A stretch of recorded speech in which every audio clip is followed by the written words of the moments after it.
Assalamualaikum warahmatullahi wabarakatuh. Perkenalkan, nama saya Andi Muhammad Akbar, NIM 20030150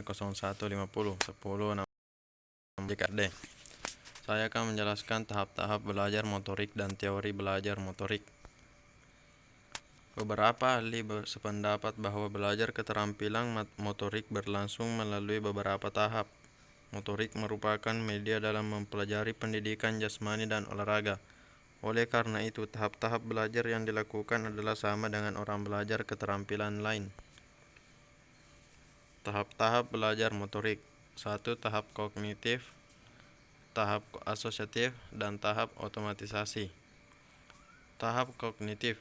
Tahap ini merupakan tahap awal dalam belajar motorik. Pada tahap ini seringkali terjadi kejutan berupa peningkatan yang besar bila dibandingkan dengan kemajuan pada tahap-tahap berikutnya. Gerakan yang diperagakan atlet memang kelihatan masih kaku dan kurang terkoordinasi, kurangnya efisien, dan bahkan hasilnya. Pada tahap ini, asosiasi verbal mulai ditinggalkan dan si pelaku memusatkan perhatian pada bagaimana melakukan pola motorik yang benar dan baik. Permulaan dari tahap ini ditandai oleh semakin efektifnya cara-cara siswa melaksanakan tugas motorik, dan mereka mulai mampu menyesuaikan diri dengan keterampilan yang dilakukan. Tahap otomatisasi. Tahap ini merupakan tahap paling akhir dari belajar motorik.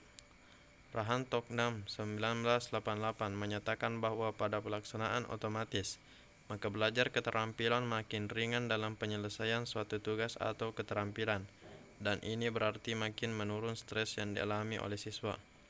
Pada fase ini mampu melakukan seluruh rencana pelaksanaan secara otomatis atau tanpa disadari sama sekali.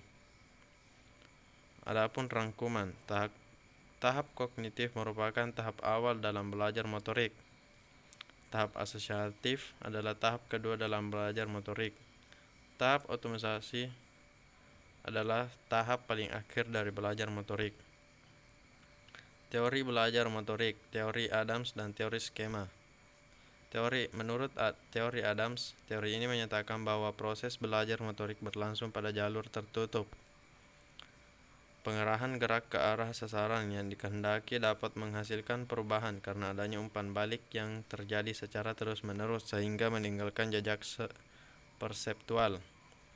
Seseorang pada saat melakukan gerakan juga mampu mendeteksi kesalahan.